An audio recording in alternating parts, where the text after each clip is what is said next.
que ce qu'on a foi, on a patience, na kati ya ba épreuve tozolo ba ke bien aimé oko résister te oko kwea. To pesa que écriture ya Matthieu chapitre 26 verset 41 bisika pe Christ azolo ba ke veillez et priez afin que vous ne tombiez point à la tentation. C'est-à-dire na kati ya ba épreuve bakanga maboko to fando zo la kaka bon ti kino mokolokola okangolanga te babondelaka. Et puis, il faut dans la foi où ils ferme. Parce que c'est un moment où ils ont mingi sollicité par les ennemis. Diable a ba sollicitation même n'a pas pensé. Andoyelo ba solution même n'a pas pensé. Andoyela yo ba solution mususu nanzela ya batu. Alors ceux qui ont ferme dans la foi, ba proposition diable a copé ça et ko bimiso libanda ensemble. Donc moi to beta ki lisola Naomi to lobi que Naomi est preuve e koma ki na Bethléem na Juda. Naomi a comprenait que sans épreuve wana te. Et le kola soit qui peut être consulter ensemble te. Batine ko se retrouver wapi na kan ya ba ennemi et pas ba Moabite parce que ba Moabite bazaki les ennemis jurés ya ba juifs.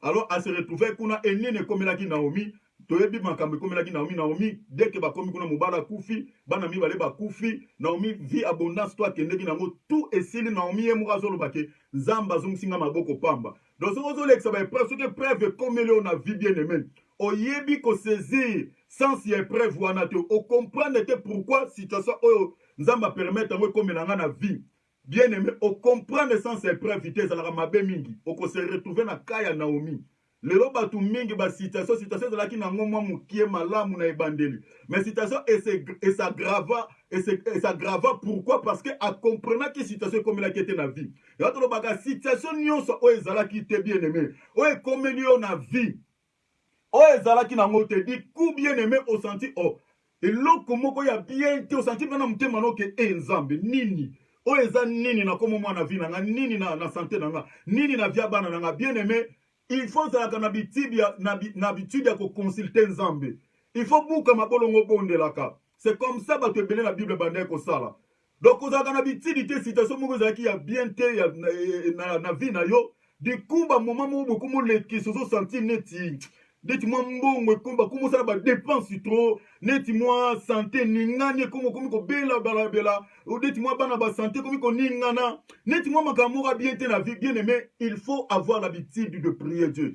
Il y a certaines situations à ma benza ma comme ça na vie na biso non pour que agno ko la biso ezala tam sous vie de prière pe kiti. Ezala tam sous nzamba lingi a intensifier encore ta vie de prière linga mono sous mikolo na présence na. Ezala ka.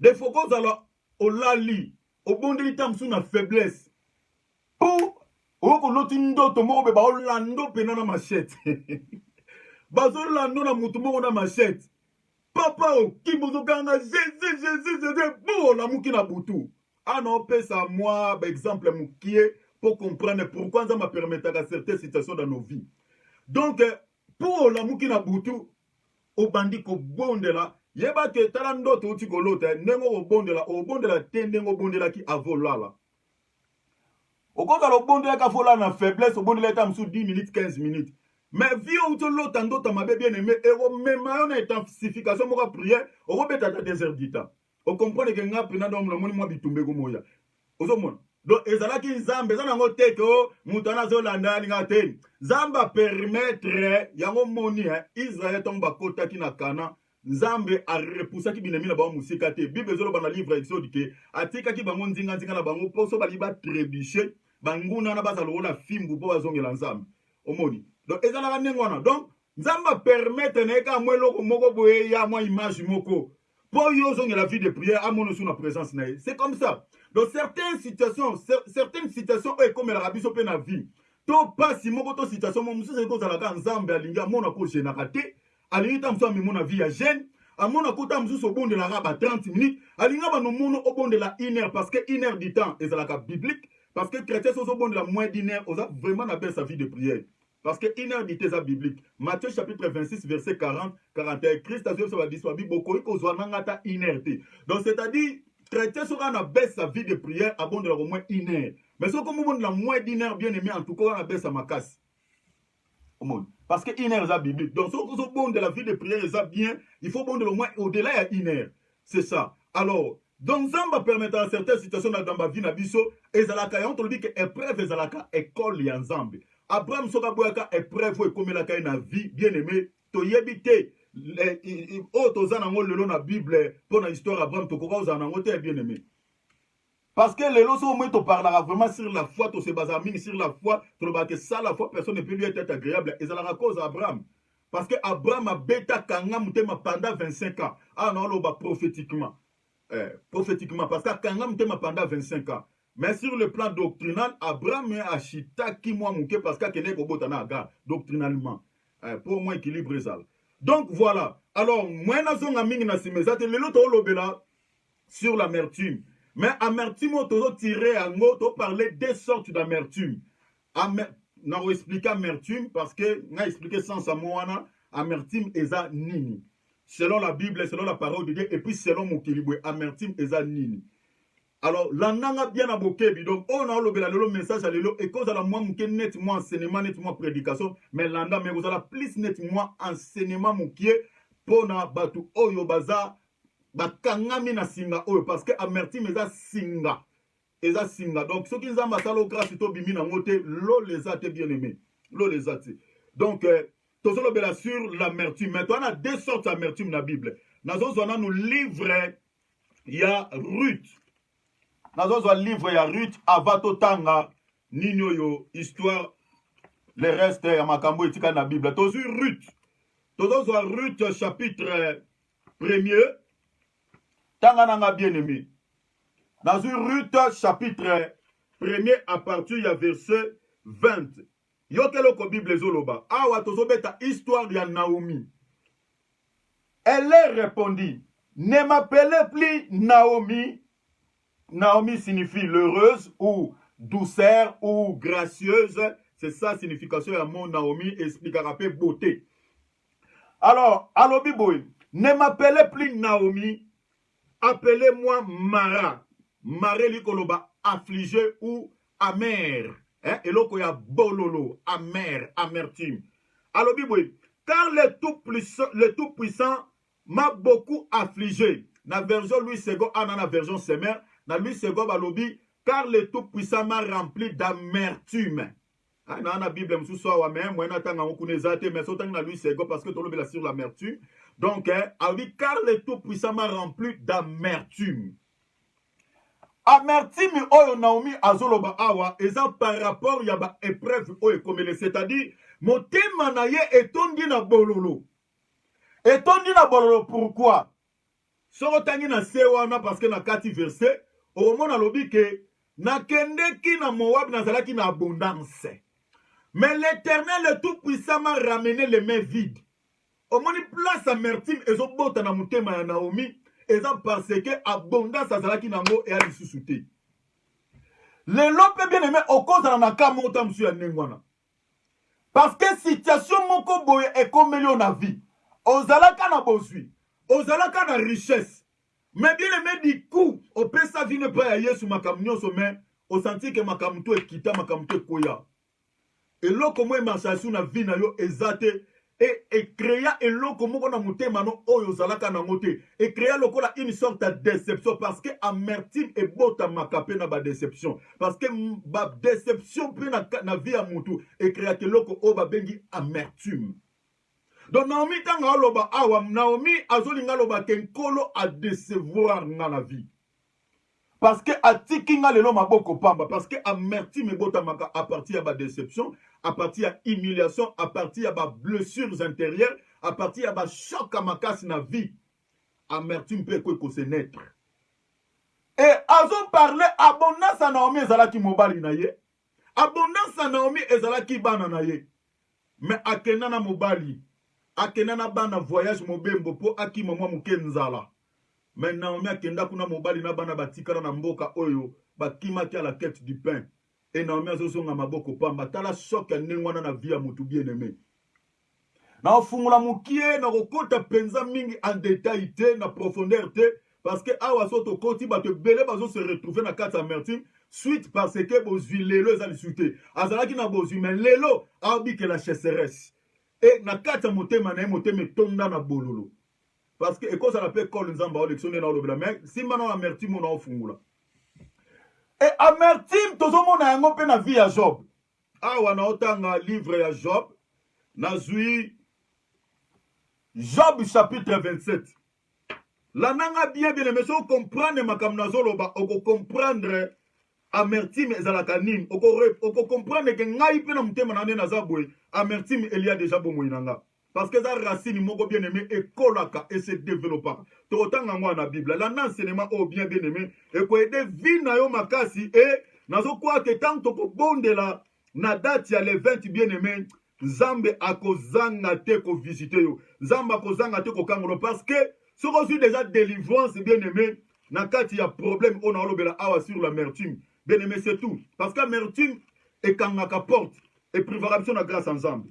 Mais si on a délivrance na bien aimé li pambole fungwami. Awa pe Job abane ko souffrir na amertume. Yo ke loko Job azoloba. Job alobi boy. Job chapitre 27 verset 1 à 2. Job prit de nouveau la parole sous forme sentenciée et dit: Dieu qui me refuse justice est vivant.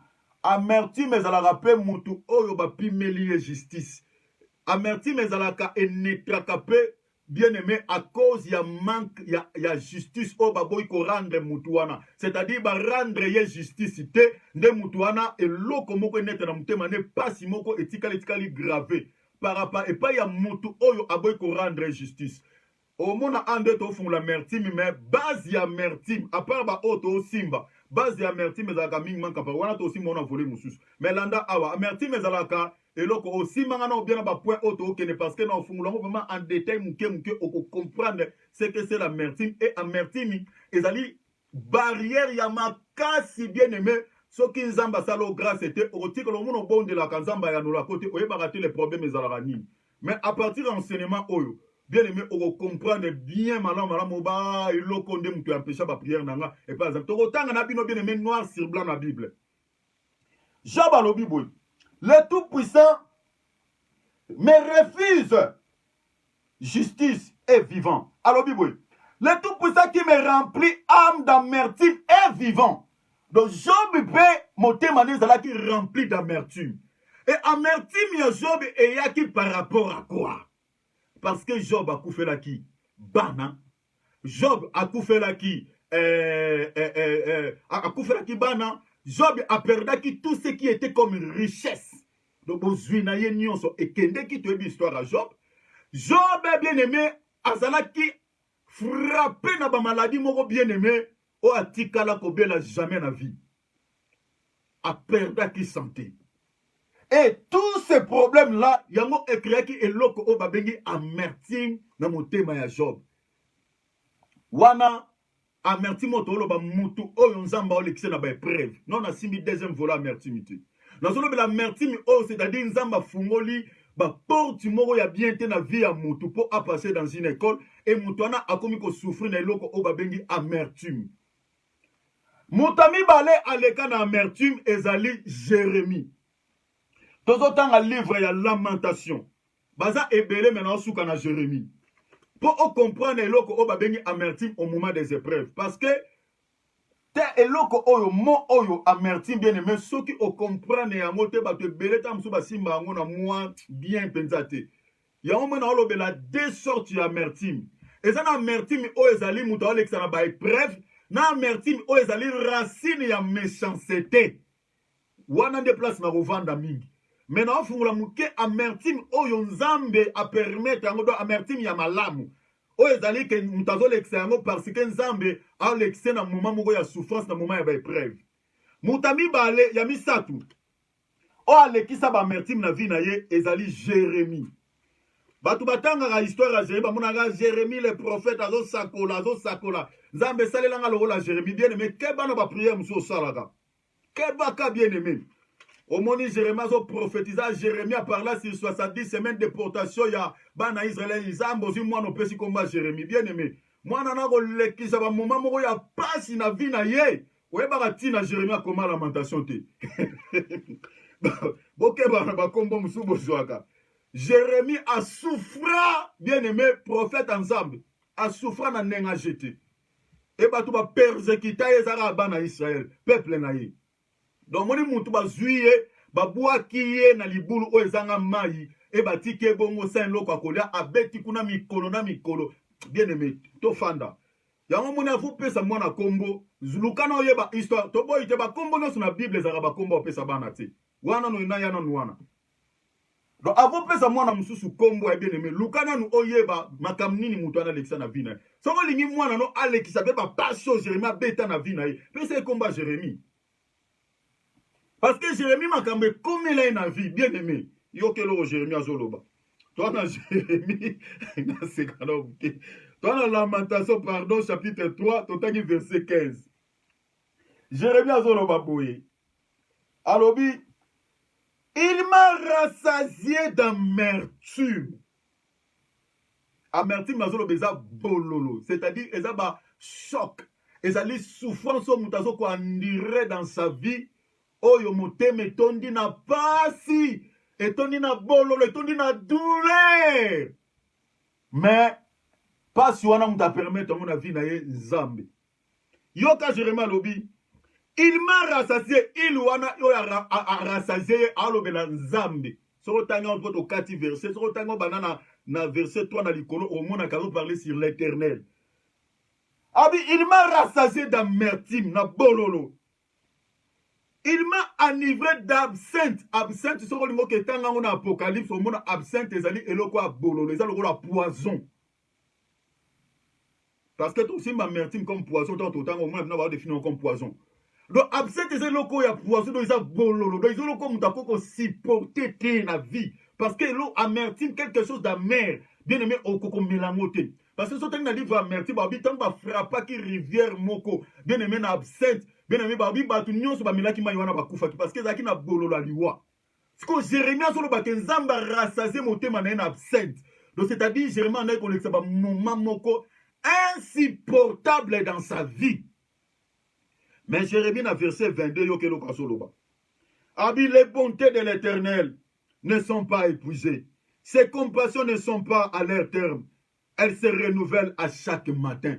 Jérémie, quelle que soit souffrance dans sa vie, mais en est qu'on reconnaît toujours bonté ensemble, et puis ensemble dans sa vie, que passe au quelle que soit la direction ensemble au Kangolanga Kaka. Même ils sont au moins quelque part, je sais que mon rédempteur célébrera les dîners. Donc c'est-à-dire, ils ont battu au bané pour les savoir moment, il y a preuve, et bah comprendre que Nzambende mutati qui va na ba moment oyo, na ba situation oyo, Nzambende mutu alingi que mitema na bango et souffrir na amertume.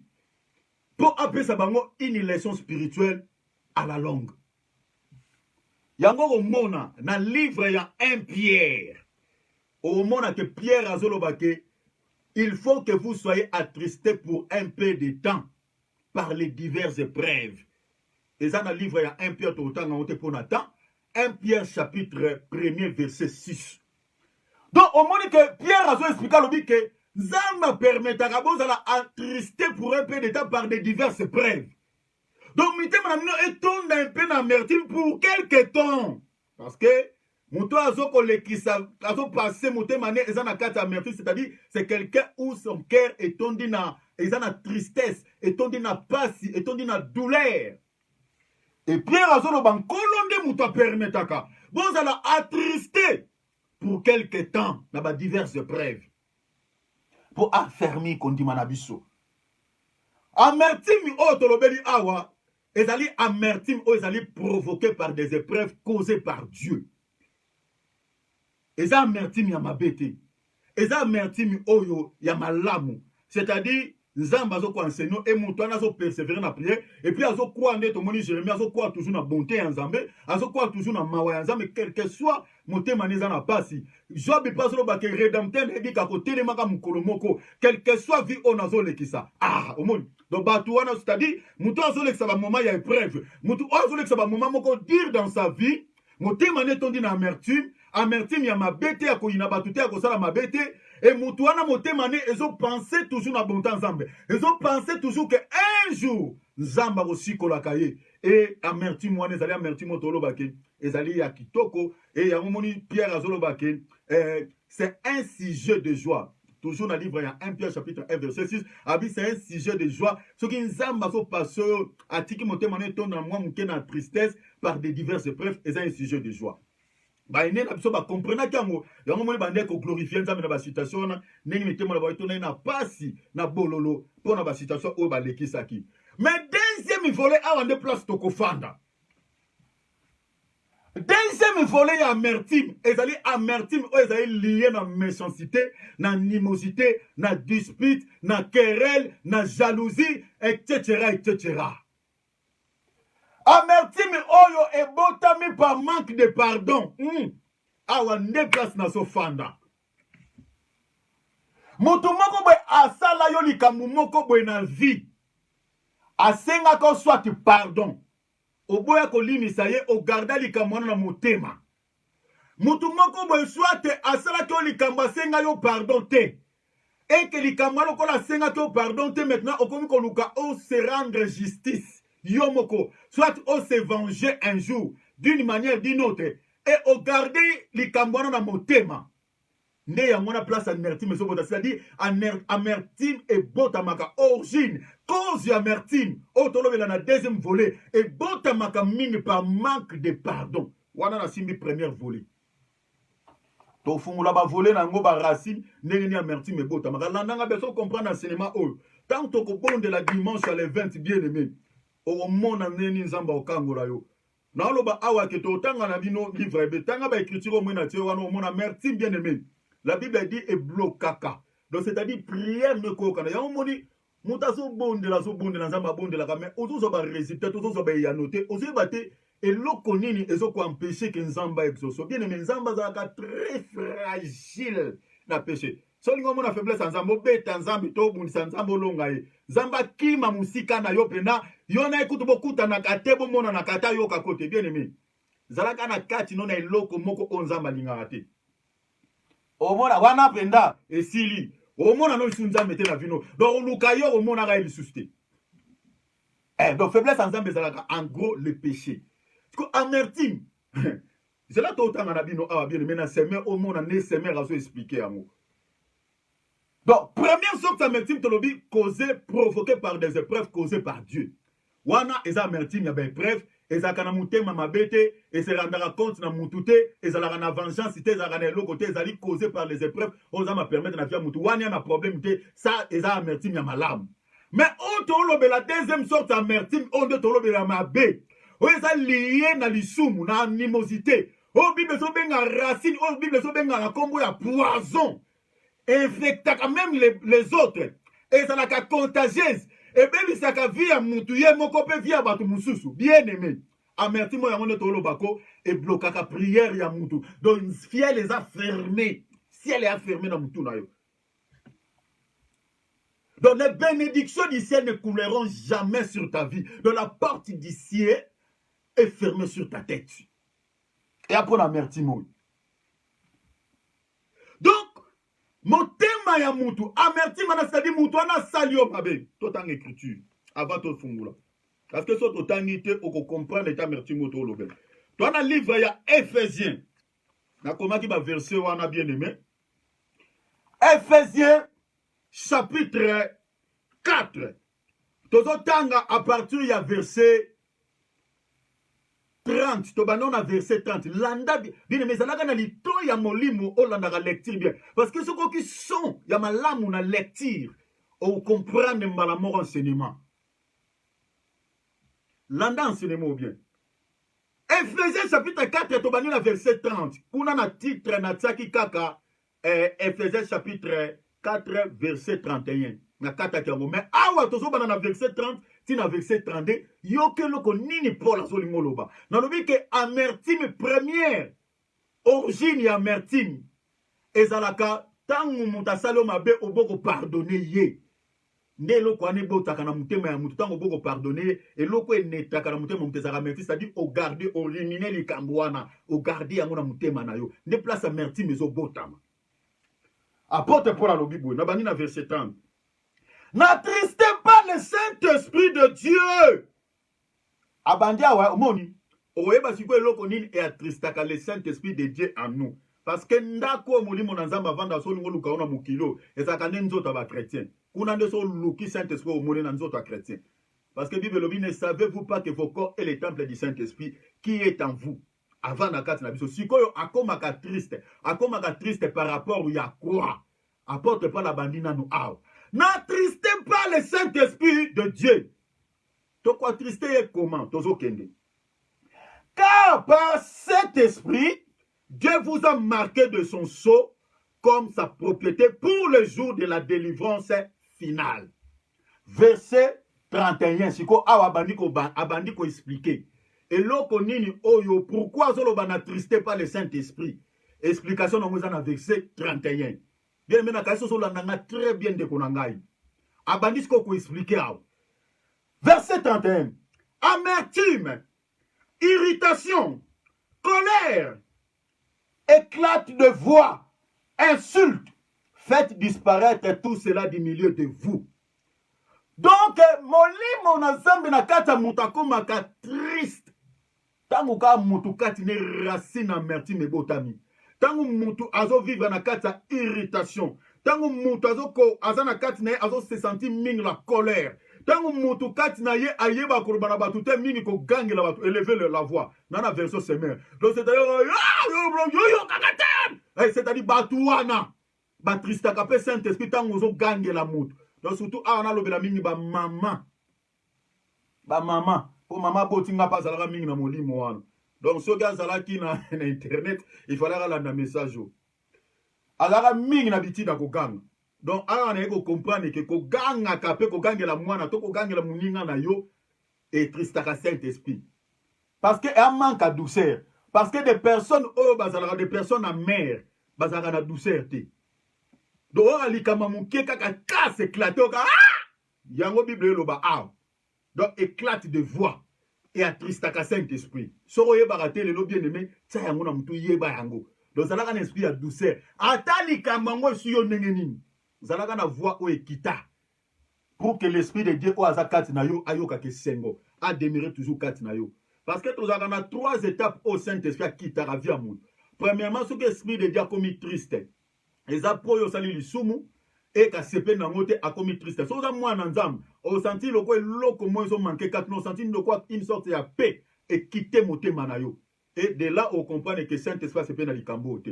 Parce qu'après ça rabiso basi on sentit vraiment so dans l'esprit ensemble. On sentit tant on sale loko mo ça bien que on sentit Saint-Esprit quand tu réagir.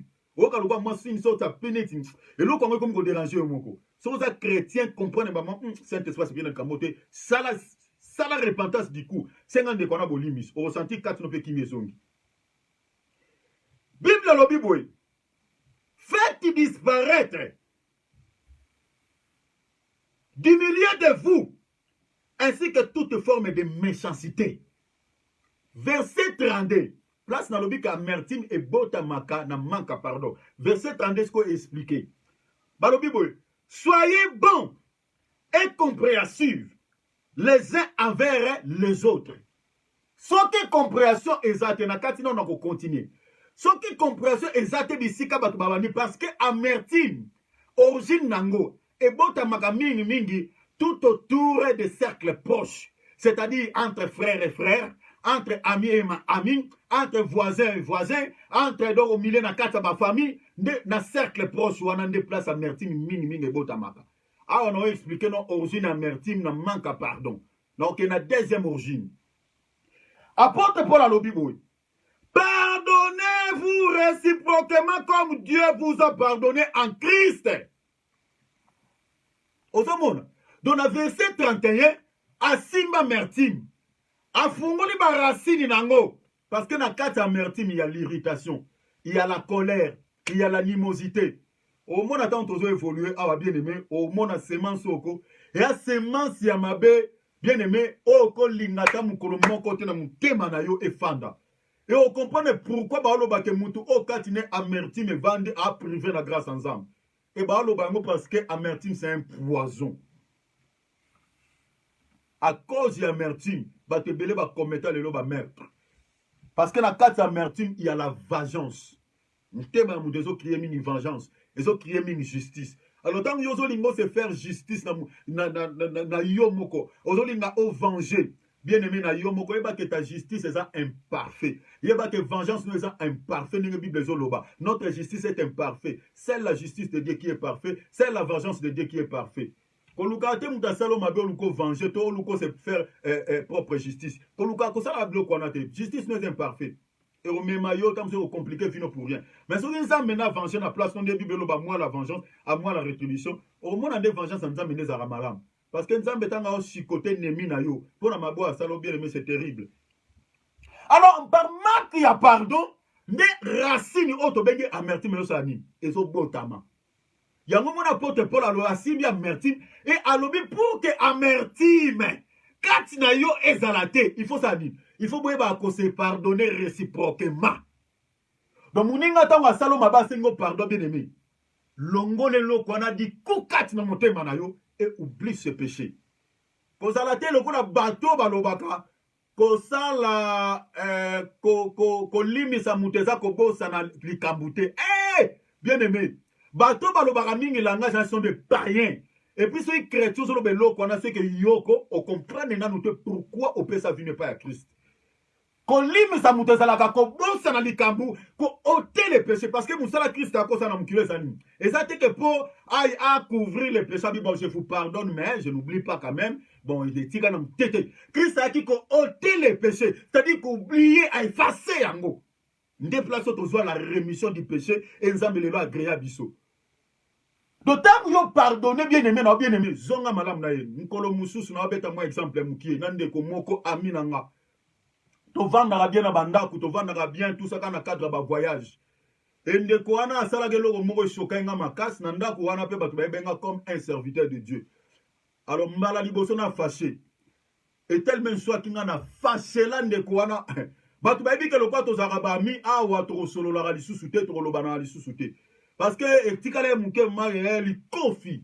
Bien aimé. Kande za mupaya. Donc ndeko wana et beba na bera azaka mnoko mabazaki langage mabe donc na lo babato to zaina bona voice na ndako na bayebi donc c'est Olga Zalaga na pesi mbote donc grande sœur na nga pasi na zo peso pe mbote kola pambolo mingi donc landa bisoti na suka o comprendre matéa au bien donc kola pambolo mingi donc to beba na ndeko na e batu batali samweke vraiment donc samweke ndeki et na tangwana Saint-Esprit le belinga bi oyebi makambo to sala siko soki o réparer en moté o finisi kombo ya nzambe oyo te ya na ndako o finisi kombo ya nzambe oyo te mwana na minoka batu nyonso baza abayo kakayo et du coup bien mena résister quitter parce que quand na nga semence ya amertume nga osani et nga botama donc lo linga otika na nito tika li benemi na ndekwana sikoto komi ko tala na ndenge ya mabe donc moko komi ko luka soit mabe ya muninga tant on parler sur les signes au mona ba signe nino ko comprendre que non ngai na zala na vivre na kata amertume ngane na zabe vraiment makambo balobi nga kati na nge se retrouver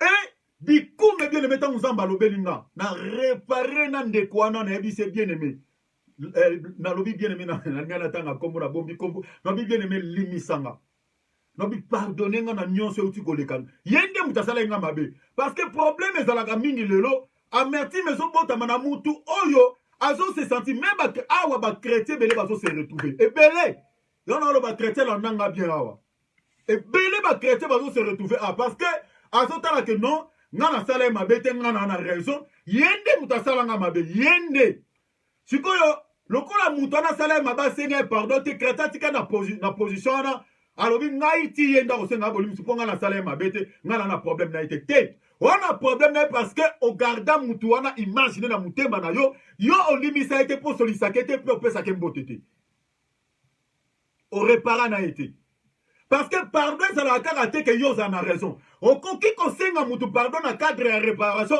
pour attendre ça la malamu entre yo na ye c'est ça sens ya pardon ça la rabongo Christ a senga ça no ba papa père pardonne-le mais biso ba tokoko senga pardon pourquoi ya banda père pardonne-le il y a un pardon pourquoi parce qu'il y a eu kamuté mais un pardon pour à réparer à sanisa biso lisu batuna nzambe c'est ça sens ya pardon donc ezalaka po biso na mutu to za mabo yo kanye zonga donc mutu na tika na ennemi na ngai te to solo laka to za malamu c'est ça pardon bit na ngo zalaka réconciliation alors yo kozelaka te que po yo za na raison mtabando mabe te solisaye. Alors, ceux qui ont sali acte, on a été resolisaye. Et que yo c'est la kino ya resengo pardon. Donc, eza ozo c'est la kino ya ko rendre justice. Alors, au garder le qu'on a monté ma racine wana. Bible lobi et poussaka les rejetons. Je là to deuxième écriture. totanga naza na livre des Hébreux awa na kasi nde place bena to siama place to fanda malamu awa kola sunga amertume bien-aimé lelo nzambe fa apikola musisa ona bavia bato ebele pour que lipamboli ya lola ekita na bavia bato ebele nzambe fo apikola racine parce que ebloke bavia bato ebele ebebisi ekase bamariage bacouple ebele bazosouffrir na eloko babengi chasseresse bokauki à cause ya amertume bafame eza divise bana na babotu bazokana te à cause ya amertume bien aimé amertume un poison un destructeur de couple et de relations barelation eza empoisonné à cause ya amertume bavia bato ebele lelo nzambe akangeli bango baporte à cause amertume bato mususu ebele baketi na niveau ya koempoisonné physiquement boye babombi bato à cause amertume Absalom abomaka Amnon son frère à cause de amertume ekofanda mutema mutu pendant des temps et des temps pendant des années et des années et mutema mutu anezosenga toujours vengeance Amnon agardaki rancœur na mutema na pendant de longtemps et jour azwaka opportunité ya koboma Amnon abomaka son frère parce que violaka sa sœur Tamar akoka kopardonner te amertume un poison yokeloko Bible ezoloba Hébreux chapitre 12 nazobanda ngo na verset 14 na tosuka na verset 15 pourquoi bato ebele bakomprena bien meta mosu otanga texte oyo omesana mota mosu kotanga ngo kaka rechercher la paix avec tous mais porte penza ya écriture oyo okompi bien aimé zalaka na bitidi ya kotangaka texte obande ngo mwa likolo okititi na seti na suka bien aimé okoya kozwa pensée moko boye ntango mosusu yolingo okomprendre yango na sens mosusu etango otangi ti na se okoya kocomprendre donc ti abandi rechercher la paix avec tous donc ezalaki nde po alingaka alobela eloko boye c'est très important bien aimé yango moni Bible ezosenga na biso nini la méditation parce que méditation quand tu médites bien aimé c'est là où tu vas comprendre bien aimé l'essence du texte yoke eloko apôtre Paul azoloba Hébreux chapitre 12 verset 14 à 15 faites awa na otanga na version Semer na lui c'est comme balobi rechercher la paix awa lobi boy faites tous vos efforts pour être en paix avec tout le monde et pour mener une vie de plus en plus sainte. Sans la querelle, nul ne verra le Seigneur. Akiti si qu'on a verset 15. Awa lobi, faites tous vos efforts pour être en paix avec tout le monde. Donc il faut qu'on fournisse des efforts aux anakimena na mutunyoso. Au pour kimye zala. Si muninga salo mabe, au pardonner, yone besoin malam, c'est ça la paix. Donc, apôtre Paul, awa les soins solinga pesani, azolinga lobakaka, pardonnez-vous réciproquement pour que vous allez vivre en paix. C'est ça sens, il y a texte, on a première volée. On a volé doctrinal. Yo, qu'est-ce qu'on a verset 15? Alors, biboui, veillez, awa place ici, tozo kene pour expliquer la merde, place to fandi yangoyo. Place au moni, to développer ma sujet, oyo bien. Veillez à ce que personne ne passe à côté de la grâce de Dieu. Dans lui, c'est comme balobi, afin que personne ne se prive de la grâce de Dieu. Vous voyez déjà, dans Romains chapitre 3, verset 23, si je ne me trompe pas, ou Romains chapitre 6, verset 23, Bible Zolobake, tous son péché sont privés de la gloire de Dieu. Ah, apôtre Paul, azo répété qu'à écriture, ou à la forme même sous. Azoloba, veillez à ce que personne ne passe à côté de la grâce de Dieu. Lui, c'est comme Balobi, à ce que personne ne se prive de la grâce de Dieu. Pourquoi? Alobi, qu'aucune racine d'amertume, retenir bien ces mots, racine d'amertume, parce que tu fond le Korana, ne pousse et ne cause du trouble empoisonnant plusieurs d'entre vous. Amertume, un poison destructeur. Il y a un couple, paix, il y a une famille, paix, il y a une relation. Amertume, na kata ba couple, ils ont créé même eloko o ba bengi infidélité. Bana basi belé le ba vivre na kata infidélité. Bazo tromper mibali na bango à cause d'amertume. bane belé lelo na ba parents na bango ba yokanaka te à cause d'amertume. Amertume, un poison, selon la Bible. Un poison. Un poison. Où ils ont détruit ma famille. Où ils ont détruit ma relation. Où ils ont cassé. Bien aimé ma vie. Ils ont bien, ils se sont infectés. Ma vie a battu belé. Amertume. Une racine. Qui dit racine, qui dit caché. Donc, amertume, une personne amère. Souvent, c'est une personne hypocrite. Donc, c'est-à-dire, amertume, c'est quelque chose qui est caché. Et moi, on en a raté. Moutona kozala seki saka yo bosolo na kabo sekaka. Mais à garder loko moko sala na vie. Et loko oyo même na ba famille belé na ba couple belé bana base belé mi ba comment on sentir comment le rôle frigide. OK, moi ça la frigide. C'est-à-dire na ba rapport conjugal mo bala santaka lisu moi si nete nenga zalaka na débit. Nenga zalaki bina ke azo sentir que moi ça stimulé. Donc moi ça zalaka lisu bongote. Mais et comme tout un problème, cause même il y a divorce, na bango kende ba olinga ba se divorcer parce que moi ça comme le rôle frigide. Moi ça comme frigidité. Yo mobali luka au percer les abcès. Oyeba et loko nini sala que moi ça nga zala bui. Moi si nanga soka zala nga non sentir yel soute. Luko percer les abcès. Luko pasola. Pochwana o etondi ba pi. Luko koto yeba. Nini oye sala que moi ça nga comme bui. Oya comprendre c'est l'amertume. Et un loko moko soit au banaye. Et un loko moko soit au salaye. Et ça là que moi si n'entends bozana ye. Une fois que bozana ye tango ka boko mo pousse la pembe na ye directement on senti dégoût. Image wana eloko na zongeli amertume. So traiter problème wana. Au moins moi sina ozonga o sentir elengi na ye. Azonga nenga zalaka ana lobeli ba frère. Amertume, poison. Oh ils ont détruit ma vie à bato belé. Oh ils ont détruit ma relation. Parce que par manque de pardon, ma relation se koufa. Animosité, ils ont bombé ma relation. Dispute, ils ont cassé ma relation. Parce qu'une personne amère, elle a la douceur. A comment élever la voix. Une personne amère, même les longues, ils sont allés au visage comme froissé. Elle a reçu les longues et s'émoté. Au moins, on a et qu'on s'est canné même comme un mécanique. Le roi Mouekeko, vous n'avez fini de mais nous avons expliqué. Donc,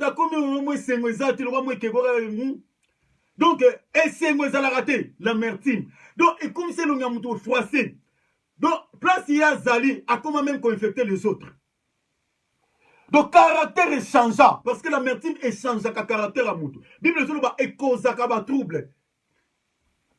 Alors, bah, on peut pas tout ça. Yoka, ah non, fond l'amertume, la single première volée, n'a que amertume parce que son obito côte a bien aimé temps en mouquet. Parce que nous, ça l'effort, non, le bagata, 1h30. Amertume. Deuxième volet, amertume. Nous avons dit que le premier volet, c'est par manque de pardon, amertume et netraka. Deuxième volet, amertume. Nous avons aussi que amertume et se développera soit par un événement douloureux de la vie. Donc, amertume est qu'on se naître par un événement douloureux de la vie. Parmi les événements, on a par exemple les 2 points. Premier événement qu'on attend sous la perte d'emploi. Donc, Moussa les koufi brusquement. Donc, Moutazaki na vie moko banek au la vie zalaï malade. Donc, brusquement, boye Moutobalongole na Moussa sans problème, sans nini. Donc, chaque wana, nenga père de Moussa et qu'on crée le ko OP babengi amertume na mutema ya mutu. Oka mutu azaki un bon citoyen, mutu moko azaki na sengo abatu. Boza bozo solo lo sentiment c'est un méchant azaki malade. Mais mutu mona a comment na ba tempérament moko boya bien te so bo solani a comment na ba parole tout sèche. Et ça la rappelle par babiloko o, c'est-à-dire ba douleur moko boyo, c'est-à-dire loko moko ne ba longole musala. Chaque wana et créer racine au babeni amertume na mutema ne. Mosusu pèse à la décès d'un proche. C'est-à-dire un proche moko boyo cause à la parent et cause à la membre moko ami toi un frère olingami alors ba chaque wana peut écrire que loko babeni amertume. Alors on a évolué moins rapide. Donc il faut créer amertume et changer via mutu racine wana et comme il colle comme il colle et comme il détruit vie parce que amertume et détruisaka infectera les autres mais et empoisonnera même la vie de la personne lui-même. Donc on a aussi des conséquences au monde et là on a l'amertume et ça là. Dans un troisième point, amertume dans les relations peut aussi être la conséquence de l'envie ou de la jalousie. donc na kati ya bato na ba relation amertume ebotamaka mpe na envie ebota origine yango mpe ezalaka ata mosusu jalousie. Un exemple nde tozalaka na baensemble wana ya mwa moke na baeglize ndeko moko ya mwasi apesi vine pa yesu sika koya kaka ye bwe ba nzambe apambole mama na libala babali ye yo vanda wana na eglize ser orumela obeta 10 a 20 ans mobala yaka te ekreyaka mpe l'amertume eloko wana oka ndeko avanda komi koyima yango nzambe biso ma bamonaka biso te ya ye kaka lobi awa kolo libala nzambe injustice abwe mpo na nini amertume motema na bakongo babenga yango keto motema ekomi na mwa pasi mpo ndeko azwi libala eloko wana mwa lipamboli ya Abel ndenge nzambe agreaki mwa sacrifice na ye nzambe asepe na offrande ya Abel atali bible elobi nzambe aporte regard ya malamu likolo ya Abel kaye olia alanda nzambe alani ndeko bapamboli omoni donc olie yo otala nzambe donc yoko moyoka likundu motema mabe eboti kati na yo amertume mpo na lipamboli mutu apesi eza nzambe parceke yo problème nina ndeko amertume donc eyaka mpe a partir ya envie kaya kenda kokommettre meurtre à cause ya amertume parce que ntango atali boye nzambe apporte un regard favorable toana Genèse chapitre 4 verset 1 un regard oyo nzambe apportaki favorable likolo ya ofrande na Kaya c'est-à-dire favorable c'est-à-dire Kaya trouvaki grâce et plutôt Abel a trouvaki grâce aux yeux de Dieu alors Caïn bible elobi ke nzambe apportaki un regard favorable ete likolo na ye alors atali ndeko ne Abel donc yo nde kaka nzambe amonaka ngai te donc bino kaka nde nzambe apambolaka biso te bino kaka nde nzambe asalelaka biso te amertume ebotamaka mpe a partir ya jalousie a partir ya envie awa na okotaka na badetail te parce que eza enseignement oyo ezosenga peut-être ekozwa temps maintenant on parle mingi sur origine cause nini amertume ebotamaka d'où vient l'amertume nini oyo nazosimba nazokota na les signes parce que na kati mpo na temps nazosimba basigne donc comment savoir si on est dans l'amertume et dans le cœur okoki koyeba ndenge nini ke nga nde naza boye motema na nge ezalaka na amertume okoki koyeba ndenge nini ke mutu oyo naza na face na ye asufraka na maladi oyo babengi amertume aza na sentiment oyo babengi amertume ressentiment moko mauvaise oyo absolument bien aimé il faut oluka na vie na yo oyo nazobondela nzambe Alléluia. Nazobonela nzambe akangola bato ebele na racine oyo. Un poison. Et se détruit ma vie. Et se comme même divorce na ba couple. To ya divorce ebele. To ya divorce lelo na ba couple ebele za élevé. À cause ya amertume. Ba couple za divisé. Bato bavanda ndaku moko. Mais bazalaka sous na harmonie à cause amertume. Bana na ba bota harmonie zalaka te ba famille ba botama. Famille moko. Mais ba solo la kate. Ba yoka na kata cause amertume. Oh, que le Tout-Puissant puisse libérer la vie de plusieurs personnes de cette racine. Oh, cette racine qui empoisonne la vie de plusieurs personnes.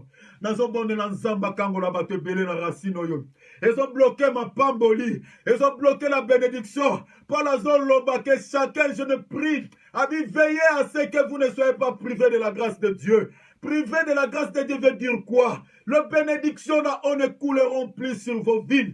Les bénédictions d'ici ne couleront pas sur vos vies. Bien-aimés, on a privé de la grâce en Zambé à cause de l'amertume. Nous sommes bonnés en Zambé. En Kangola batte belé na racino yo. Amertume. Et ce quoi empoisonné ma vie batte belé. Nous sommes comment, quels sont les signes qui peuvent montrer qu'on est amer? Basini nini kola kisake bien aimé au vivaka na kati amertume. Tope mutu o aza face na yo. Oyeba mutu oyo kati na sufaka na amertume. Si na liboso ya amertume ezalaka hypocrisie. Eza hypocrisie bien aimé. La plupart des personnes amères bien aimées sont des hypocrites. Oyeba te. Asekisaka yo. Omona zo solisa yo malamu. Mais na motema bien aimé. Agarda rancœur. Agarda problème au salarié.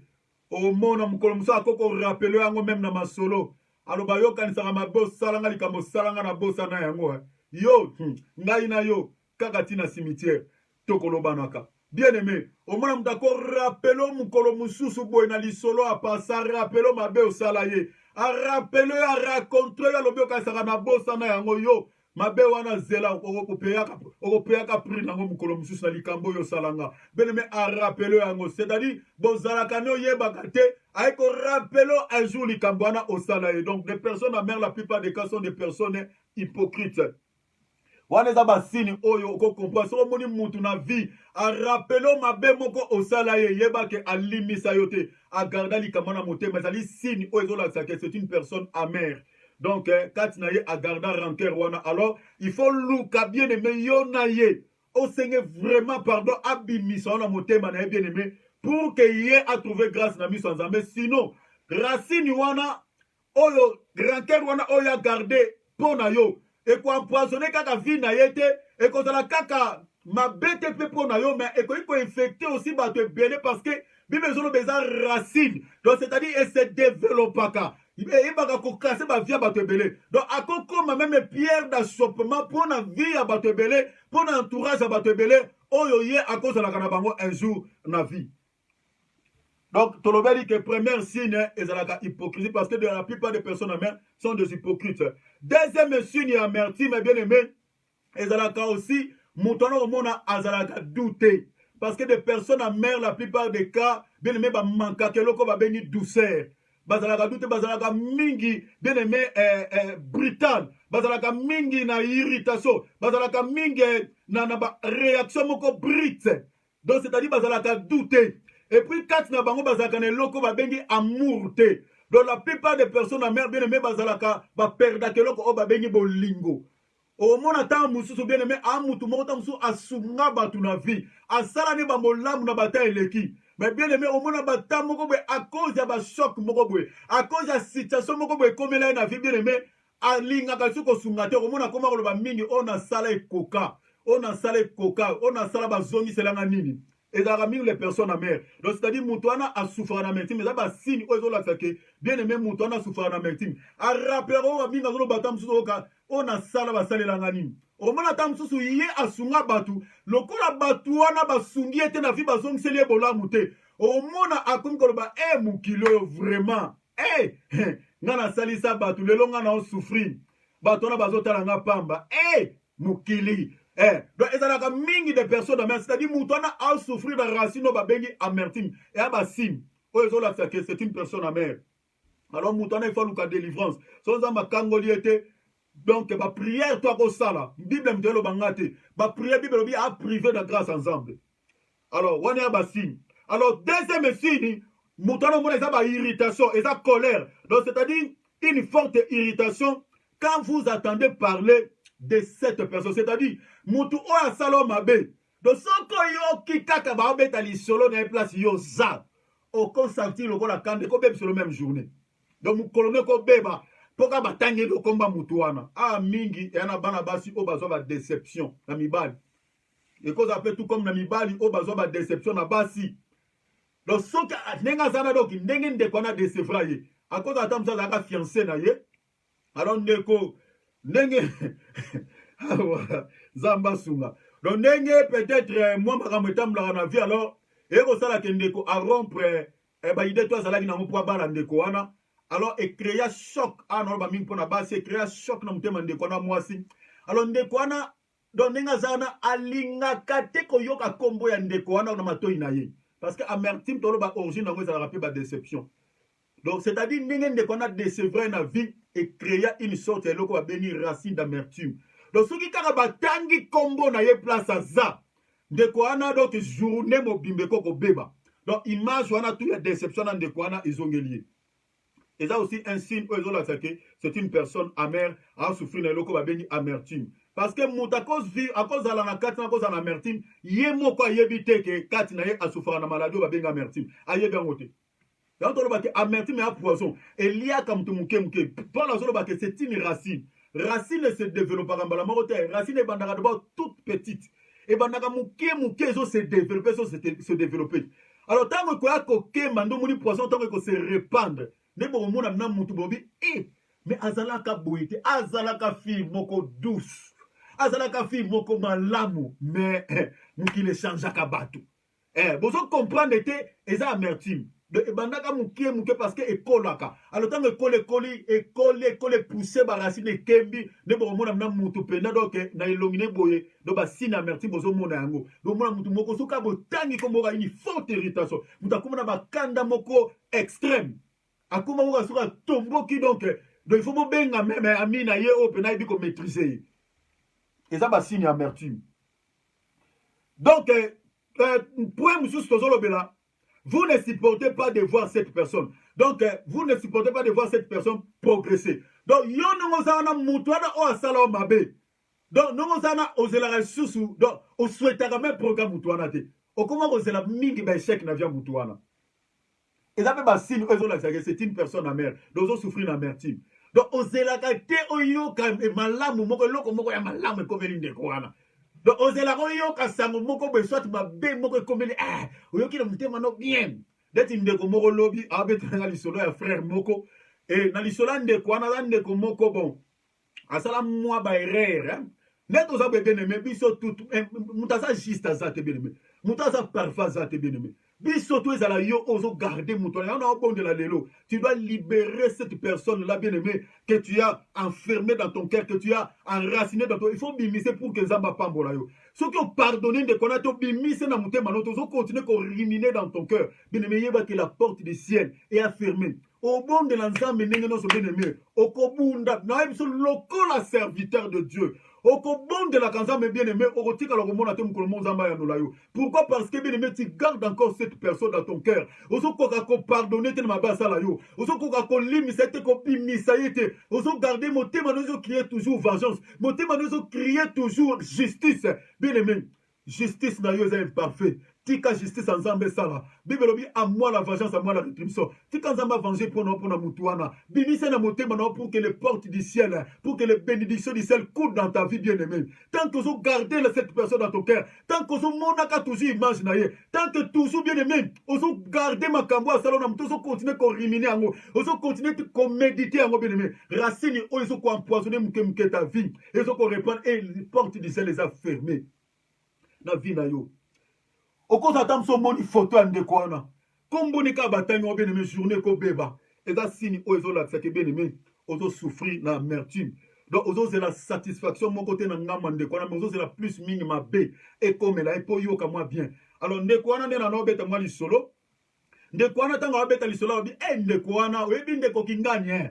Abetela nga lisolo na téléphone lobby. Abinanga ende kwana akoma ko souffrir ba maladie ba benya ba rein akoma ko bela ku ba maladie motema donc abuta ko bela makasi siko abeta ngo senti betina mo esengo beneme ezape signe ozo lança que cette personne c'est une personne amère donc abeta lisola nde kwana ya mabe mais azobeta yango neti na mo joie o senti muto o dégager douleur te beneme soko moni mutu abeta lisolo moko ya passe na ya ekomeli mutu to abeta lisolo ya eloko moko ya mabe et comme na vie ya mutu et ka abeta nga oseka osepela bien aimé c'est une personne amère mutu ana souffrir na amertume donc a mutu oyo azakana eloko moko ya mabe garder na mutema pona ndeko wana to azelaka bolamu te pona ndeko wana soit par jalousie par l'envie et kazelaka mingi mabe comme na ndeko wana po ya sepela ce sont des personnes amères nde bazalaka bongo ezeloko oyo na pese exemple awa Saül abandonne konuka boma David. Pendant des tas et des temps, David a qui marqua Saül. David a qui marqua Saül. Mais Moukolo Oyo, l'un des soldats de David, a bomaka Saül. A percé donc a kouti Saül, a kangami na singa, et a joué épée à bomi Saül.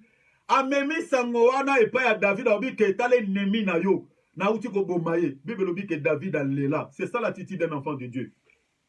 David a là, nani oya tindi yo, ozo mopangano ke nokoboma un oin de l'éternel, abi nani, David a boma soda wana. Ya kanisa ka ke lokola zake nima David, David a ko sepela na liwana ye. David a lela, aboma mutu wana. C'est ça l'attitude, oh biso ba chrétien photo za la radango. So comme on est un chrétien, a sepela na liwa ya un sorcier, a sepela na liwa ya ndeko moko boye akufa bi, anioko la batu, ye penza, liwana photo melango champagne. Bien aimé, yo, o souffrir na amertume. Attitude na yo na yeba yango porte du ciel. Auto bon de l'ensemble. Nzamba yo côté. Tu es une personne amère. Biso ba chrétien faut ça une attitude à David.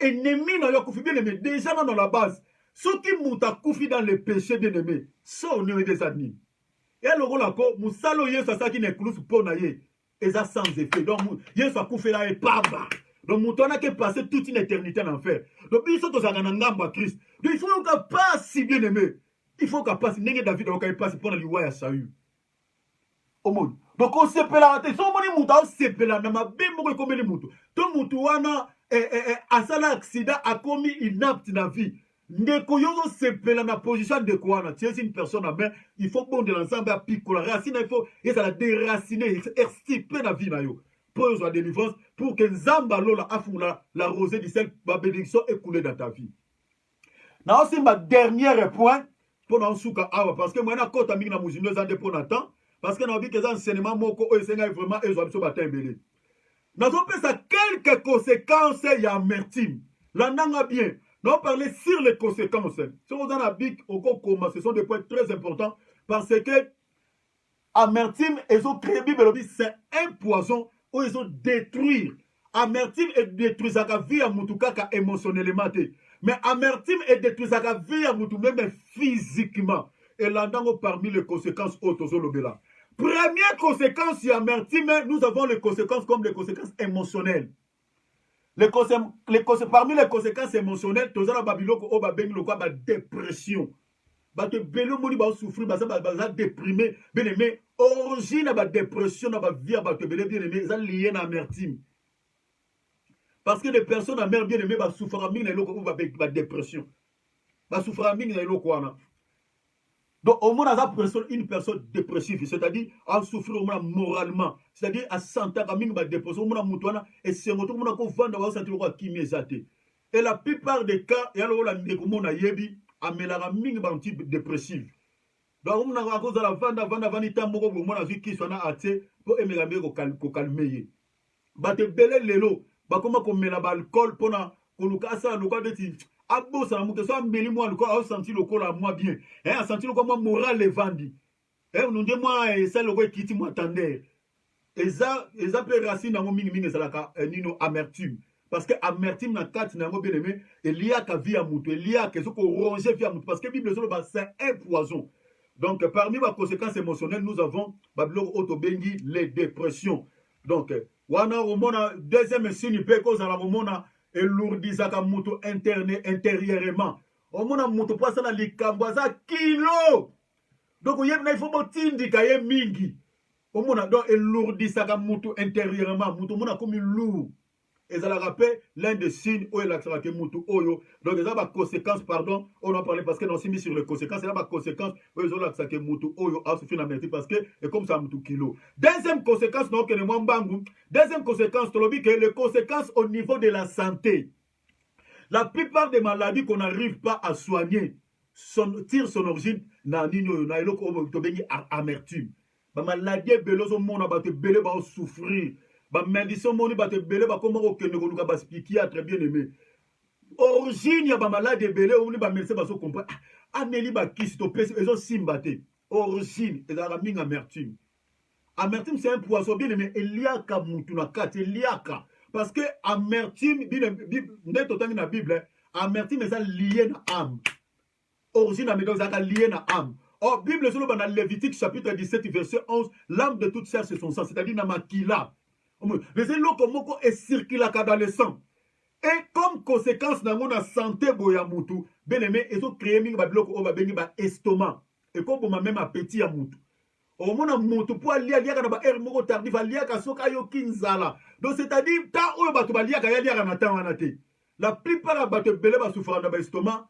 Origine, des aramines ba conséquence ya ba eloko tozo benga amertume. Ce qui kaka racine na katine semence soit les a libérés, les a détruits, les a déracinés. Bon, mon estomac est ok na via mutu. Il y a un moment où on a date le 20 bien aimé dimanche le dimanche au Zoya. To bon de la pona batu, pona ba kai belé. Le soir on a problème qu'on se retrouver dans makambo to lo bela awa. Bien aimé, comme la biso bien aimé, on a aujourd'hui assisté à la prière pendant cette semaine. Dans bonne ensemble. Et quand on a ligne, bien aimé, à partir de 16h30. 16h30 ou 17h, bien aimé, tu rebondes de la bien aimé. Tu rebondes de la pour la épreuve. Bateau balé, c'est pour moi épreuve. Tu rebondes de la pour la bateau. Oyo. Bazana 4 va se retrouver dans 4 enseignements autopési. On va souffrir dans l'eau, tu amertume. Tu pico la racine pour que les bénédictions du ciel coulent dans la vie, dans la vie. Alors, problème, il peut être que conséquences au niveau de la santé. Parmi ces conséquences, il y a loko otobengi, bien aimé, ezali nino yotobengi estomac, c'est-à-dire mutazo souffrir d'un estomac, c'est-à-dire appétit loko les athées, estomac comme qu'on travaille tellement à vide et créer loko otobengi amertume.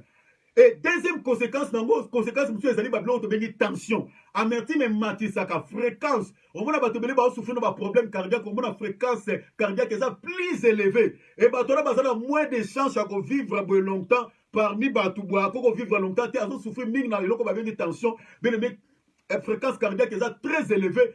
Origine racine, et amertume. Bien aimé, amertume, et poison, bien aimé, qu'il faut absolument bien aimé se débarrasser. Ce qui t'est bien aimé et qu'on y a vu de corroger et qu'on t'a mis dans les autres. Même ta vie, santé, boy, bien aimé, et qu'on détruit yo. Et ça, mauvais racine. Voilà, te parler sur le point au niveau de la santé. Tozui, troisième point, les conséquences au niveau des relations. Bien aimé, l'amertume pourrit des relations. Par manque de pardon. Amertume, ils ont détruit ma relation. Ils ont créé un dynamité ma abatu. Ils ont rompu ma relation. Un est tellement qui moutana na mninga donc relation est koufi. Amertume bien aimé par manque de pardon, ils ont suscité ma dispute. Ils ont séparé ma tebele amertume. Donc c'est-à-dire ils ont pourri plusieurs relations, ils ont cassé ma relation. On a ma conséquence et amertume au niveau des relations. Ils ont créé ma division, ma séparation. Quatrième point, l'amertume est les conséquences au niveau de l'intimité sexuelle des conjoints. Bien aimé, amertume n'a pas couple belé et so créé le comme avec infidélité. Bana base belé ba koma ko bimana mibali musu c'est ça non parce que azaki na posa que no bimana na mobali wana eza suite ya amertume. Tellement eloko wana mobala sala ye parce que amertume a conséquence parmi les conséquences nango et cause à la origine et cause à la table musu mobali a bombé la moi c'est une vérité moi ça été. Alors moi c'est qu'on découvrir vérité on attend sur mon quoi mutu. Alors et créer loko oba bengi un choc et choc wana mo et boté loko to bengi amertume. Mobala na cause la table musu a manifesté que yem tabana infidélité. Ou soit ta bota libanda, ou soit ta bimana moi si moko boye et qu'on crée pas amertume comme si moi c'est infidèle. Ou soit mobali à la qui sera beau union sauter à la zone kota ba frère. Donc mobali a ça la mais à ça mbongo soki salaire azui donc ala ki sera moi si bena salaire de normalité. Donc côté finance bena mobile ou bien à ko sera pas poser à moi cité. Biloko on a peut créer que loko ba benga amertume. Alors moi ça a senti comme si mobile vraiment alinga que ton bien bolingo ezate. A senti net bolingote et ko créer loko ba bengi amertume et amertume mana ezo mema base belé na loko ba bengi infidélité. Et ça la peut côté mi ba les vice versa ezo créer infidélité. Na kata ba couple. Amertume peut ils ont créé et loko oyo to bengi nino donc tolobela on en français tolobi là où il y a l'amertume c'est impossible d'avoir des relations sexuelles intimes épanouies. Donc c'est-à-dire minga wana osimba basi c'est-à-dire basi bazaba être mboko bazaba être émotionnel ah on a s'adresser na yo frère. Hein, les femmes sont des êtres émotionnels. C'est-à-dire moi si pour passer pour un rapport conjugal, madame, il faut sentir stimulation. Il faut la stimuler émotionnellement. Ce qu'on doit sentir le quoi on a bien aimé. Beaucoup de la bozo passer na bien aimé on a bête na moins terme bête en kala bien aimé au sentir aux ka moi sinoté atira le rôle bembe. Bien aimé origine abilo quoi on est dans la mingi amertume. Ceux qui ont percé les abcès au pas sous la poche on a to yeba et l'eau ni ne sala moi et comme ça moi sino bien aimé. Moi, si je suis boko benga basala nzambe, boko bonde la nene non se koki bien aimé, on m'a pas basi ba bomba rapena makamu bien aimé. Alors, il faut y aller alors. Là où il y a mauvaise communication dans quatre couple, bien aimé, et ça peut créer que loko oba benga merti. Mais on moni dans quatre couple, il faut que ça la communication molan. Oui ba ko sur la mobile soli ça moi sino malam. Tango sali moninga mabe bien aimé senga pardon supplier na kati ya libala bien aimé kozalaka te kaka loka bibelo bila bela chef ozwi chef wana okomisa ngolo chef entreprise kosalaka biloko wana te frère ote lokola aza mwasi zala te osali mwasi no mabe yeba kosenga pardon mikitisa senga ye pardon parce que soki osengi ye pardon te kokreye loko babenga amertime na motema ne e okomona bien aimé na barapport conjugal na bino mwasi akomi lokwa frigide ozomona ozosepela ne lisusu te do atikali wana kaka yo sepela no ye aza kuna te. Alors il faut faire très attention donc ntango osali ye mabe to mpe mwasi osali mobali no mabe boyebaka yango moni bible elobi pardonnez-vous réciproquement pour que amertime racine okati na bino ebota te. Napesa écriture ya Ephésiens chapitre 4 verset na banona verset 30 tina verset 32 okotanga no komona. Alors conséquence nango na parler sur le plan ya ba intimité sexuelle. Alors nazolobela les deux dernières conséquences poto suka awa pona temps nalobeli conséquence mususu ezali au niveau démoniaque. L'amertume ouvre la porte aux oppressions et aux possessions démoniaques. Donc mutu oyo kati ne azo garder encore racine babenga amertume oyo kati na ye motema nezana no amer akoka kobimisa ndeko asala ye mabe te akoka kopardonne ndeko oyo asala ye aoffensa ye te mutu wana eza lokola vie na ye porte eza grandement ouvert na bapossession démoniaque akoma posséder na badémon akokoma le plus mauvais de tous les êtres de tous les êtres humains sur la terre. Donc akokoma pena mutu mboka mabe albi azalaka boye te mais to comprendre te donc mukile changera bato donc eza mutu oyo racine ya amertume botaka kati na ye e fungolelaka porte na badémon et amertume ekoki détruire même les dons même les talents parce que Bible ezoloba ke amertume eprivaka biso de la grâce de Dieu mutu akozala talentueux akozala na badon mais amertume ekoki casser tous les dons ya mutu ekoki kopanza pourrir tous ces dons et mutu omoni mpena aza na baqualité un bon chanteur mutu akozala na batalent mais omona talent ya mutu ezokufa boye à cause ya amertume parce que caractère na ye comportement na ye teleme ezosepelisa bato te et bato bazwa batia ye à côté à cause ya amertume. Et dernière conséquence tolobi conséquence oyo vraiment ezali clé tolobeli conséquence au niveau de notre relation avec Dieu. Bien aimé nazo parler donc nakalisi so nzamba sungi na ko parler bon na olobela ngo kaka wa po na clôturer nango po na ko tika boite na parler comment se libérer de l'amertume. Mais les conséquences au niveau de notre relation avec Dieu bien aimé ça peut être très très important ça majeur. Bien aimé amertume Bible lobi boy. Natangi na zongi l'écriture ya Hébreux chapitre 12 verset 15. Bible lobi veillez à ce que personne ne passe à côté de la grâce de Dieu. Qu'aucune racine d'amertume ne pousse et ne cause de troubles empoisonnant plusieurs d'entre vous. Amertume et privakabiso de la grâce de Dieu. Sotangi na lui seko mona balobi ke batu nyonso o racine d'amertume ezo mikati na bango ba privé de la grâce de Dieu. Et li koloba nini nde na otoloba tout à l'heure c'est-à-dire tout ce qui est comme les bénédictions du ciel ne couleront pas sur ta vie. Porte du ciel les a fermées au-dessus de ta tête. Ozomona eloko amertume ko causé. Donc c'est-à-dire relation non ensemble ko bon de l'ensemble. Pourquoi? Parce que Bible lobi boye nazotanga écriture oyo. Bible lobi boye. Yoka pourquoi amertume ezoko privé yo de la grâce de Dieu. Dans Matthieu chapitre 6. Natangi verset 14 na verset 15. Yoka loko Bible lobi. Si vous pardonnez aux hommes leurs offenses, votre Père Céleste vous pardonnera aussi. Donc, tant yo mutasali yo mabe, asengo bolimi so bimisi embalamo na mutema na yo. Masumo yo osala pe Bible lobi nini. Nzambe na lola, quand toi tu pèches, Dieu te pardonne. C'est-à-dire, prière tu yo osala quand tu pèches, lobi Nzambe, Père, pardonne-moi pour les péchés que j'ai commis. Lola yo limi, ça Nzambe pas ça ni, aso pardonner yo. Mais yo kasko verset 15. Mais si vous ne pardonnez pas aux hommes, votre Père vous pardonnera pas non plus vos offenses. Eli koloba nini? Tango yo muninga salo mabe parce que tolobi que cause origine majeure ya amertume ezali, c'est-à-dire kobomba mutu mona mutema, ogarda mabe moko boye, oremeditaka mingi mabe mutu moko asala, ekozala déception, ekozala humiliation, ekozala ba blessure moko profonde mutu asala likamoka mabe, alors obomba yango na mutema to garda mutu na mutema, alors yango nde clair, c'est-à-dire oboya kolimisa ye. Et Bible lobi ke lokola yo boya ko pardonner ye, masumu na yo. Peut-être que yo de l'homme père pardonner nga pona sala ki be pona sala ki be. Bible lobi porte du ciel est fermée, masumu na, c'est-à-dire tous tes péchés sont constamment devant les yeux de l'Éternel. En d'autres termes, c'est-à-dire nyonso yo koko senga nzambe. Prière nyonso yo ko sala, parce que comme tes péchés ne sont pas pardonnés, Bible lobi ni tous son péchés sont privés de la gloire de Dieu.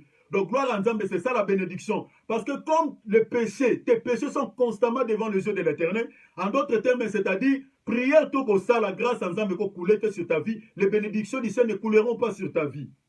Aujourd'hui, on a cause et amertume. Et où tu n'as ni pas manque de pardon. Lokolo boko bimisa mutuana mutemano et relation non Nzambe et koufi. On a dit que comme conséquence au niveau des relations, notre relation avec Dieu, amertume et cassaka notre communion avec Dieu. Ils ont cassé notre relation avec Dieu. Ils ont privé na union ce terme ami bénédiction ya lola.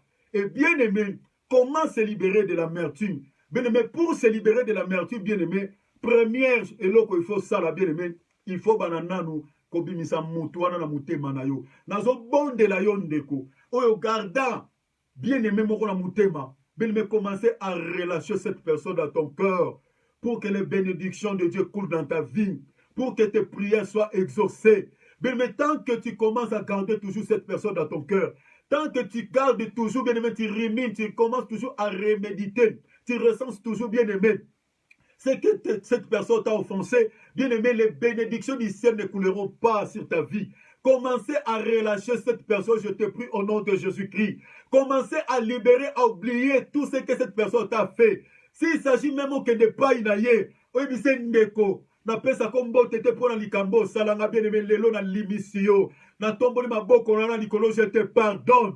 Na garda likambo na motema. Na bomba yo na motema. Pendant des temps et des temps. Et na yebakate pourquoi Nzamba yanolaka prière na ngate. Na yebakate pourquoi la grâce de Dieu, les bénédictions du ciel ne coulent plus sur ma vie. Nzoke zalaka cause ya amertume. À cause de likambo na salanga. Na batela na motema. Aujourd'hui, je te pardonne. Aujourd'hui, je te relâche de mon cœur. Aujourd'hui, je te fais sortir de mon cœur. Na bimission, na limission. Pardonnez cette personne bien-aimée. Afin que bien-aimée, ma prière nous allait exaucer. Israël mukolomo bazo tambola. Bazo tambola tangu nzamba bimisi bango na 2 heures. Bazo ya panda ke bazo tambola. Bible lobi panda basala ki 3 jours en marche. Ba komi pembeni place mai moko ba ki posa mai. Ba moni mai moko ba mela. Bible lobi mai wana ezala ki amer. Ezala ki na goût ya bololo, ezala livre Exode histoire. Ezala Exode 15 ou 16. Ezala ki mai ya bololo ba ko komela te ezala ki amer. Oh, baleli. Babi Moïse. Mai ni toko mela. Tala mai za amer. Mai o etondi na amertume. Toko kokate ko mela yango. Souvent des personnes amertume. Batu ba kokasu ko vivre na bangote. Parce que bien aimé baza tellement amer. Batu ba komi mingi ko éviter ye. Parce que tellement za douté. Aza mingi na ba parole tout sèche. Aza mingi na ba réaction brute. Bien aimé batu bazo ko éviter ye. C'est ça l'amertume. Batu ba koki ko mela mai wana te. Mais bien aimé, Bible lobi Moïse, il cria à l'Éternel. Moïse a bondé l'Inzambe. Moïse a bondé l'Inzambe. Bible lobi Nzamba indiqué Moïse. Nzete moko na zamba. Abizwa nzete na bwaka ngo na maye. Nzete wane ko consommer bololo nyonso na kati na yango. E mayi wane ko koma douce. E bana Israël ba koyeba komela. Et bien aimé, ba Bible oui c'est tanga zwi nzete na zwi un bois. A bois qui na maille, bois ne consommant et absorba. Oh non, c'est là qui amertume. Et maïwane comme qui doux, maïwane comme qui circulant, et comme qui mayo batu bakokai ko utiliser, et comme qui mayo batu bakokai ko salela. Nazo bon de l'ensemble, et que nzamba sala musala moko na via mutu o batu ba rejeta à cause de amertume. Nazo bon de la Yesu Masia, et que yo o ba rejeta à cause de comportement, à cause de amertume. Oh bien-aimé, au décevoir batu belé, à cause de l'attitude, à cause de l'amertume. Je prie l'Éternel Dieu des armées ekokoma une personne o bato bakoki kopesa lisusu chance na vie okoma une personne o bato lisusu bakoki kofungola même bakopa misala o bato bakoki koagreye o bato bakoki kosepelane lisusu. Bien aimé, nzamba Moïse abondela nzambe nzete wana o Moïse abwakaki.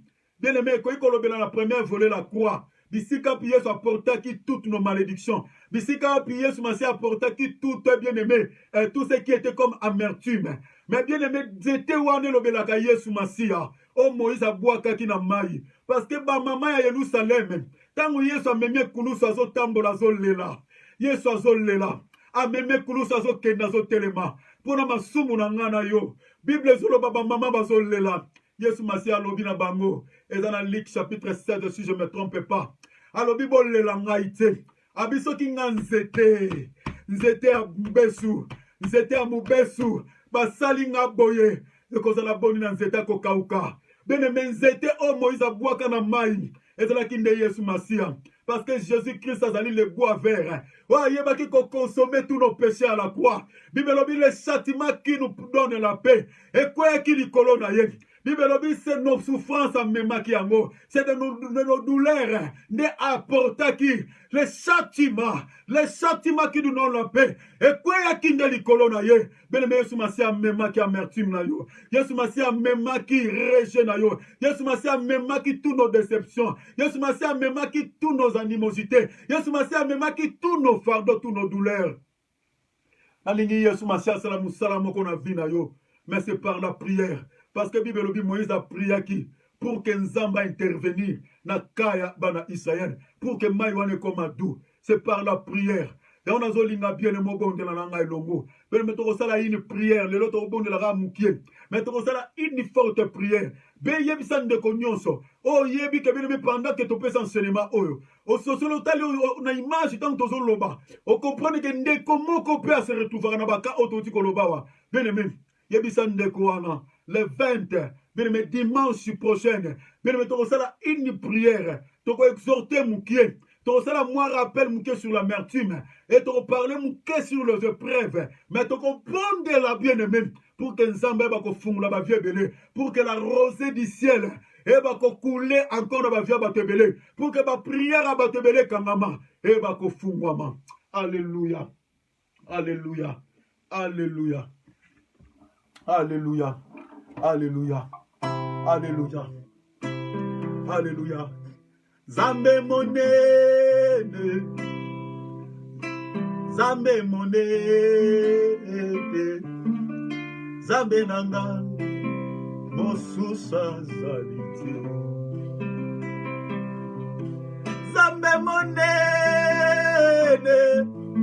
Zambe monene. Oro nangai. Mama libera. Zambe monene. Zambe monene mingi. Olo nangai. Osu swazalite. Zambe monene mingi. Zambe monene mingi. Olo nangai. Mama libera. Père, nazobondela yo Nzambe. Kango la vie ndeko moko papa. O alandi enseignement oyo kolo. Nzambe na bondeli yo onyo zalandaki enseignement oyo. Père bimisa ye na kati ya racine oyo. Oyo kanga vi na ye tango molai. Papa na bondeli yo. Na bondeli yo Yesu Massia. Yesu rogo shandere masaka. Yondo rogo shindo rogo sotoria maroshete. Oro kotere masantara mashamando. Ber kangolande komoko alanda kanseni moyo. Kangolande komoko a se retrouver. Na kati enseignement oyo père. Bimisa ye na kati ya racine oyo babenga amertume. Kangola mwana moko mobali pe mwasi Nzambe wa se retrouver na kati ya enseignement pesi lelo. Père abima na kati ya racine oyo. Afin que vie na ye ezala encore béni. afin que Yahweh prière na ye soit exaucement, afin que libala na ye ezonga lisulo lenge ezalaki, afin que harmonie ezonga na libala na ye, afin que kolovi na ye fungwama. Oh mon Dieu, je te prie. Yondo konsomaki o non sezalaki amertime na mayo yo babengi mara. Mayo ekomaki doux parce que yo ondimaki o apporter ses châtiments. Nazo croire Seigneur. O memaki fardeau ya mwana no moko pe ya mobali pe ya mwasi. Na ekulusu pour que vie na ye fungwama. Pour que ces prières soient exaucées. Père, bénir encore Ndeko Moko a une décision. Yako relâcher vie à Ndeko Moko na motema na ye. Yako pardonner Ndeko Moko. Oya blessa ye na vie na makambo moko songolo pakala. Yahweh bénir Ndeko o a pardonner. Bénir Ndeko o a relâcher Ndeko Moko na vie na ye. Bénir Ndeko o lelo apikoli mosisa o babengi amertume na motema na ye. Pambola Ndeko wana. Nalingi que les bénédictions du ciel coulent na vie ya bana na yo nyonso. O bazwi mokano yako pikola racine amertume dans leur cœur. Merci Père. Merci mon Dieu. Merci de m'avoir écouté, de m'avoir exaucé. Merci Père. Merci. Osa monene, osa monene, osa monene, osa monene, osa monene, osa monene, Yeshua. Osa monene na vie na ngai, osa monene na vie ba chrétien, osa monene yaya, osa monene, osa monene, osa monene papa, osa monene na vie ba chrétien, osa monene kolo, osa monene Yeshua.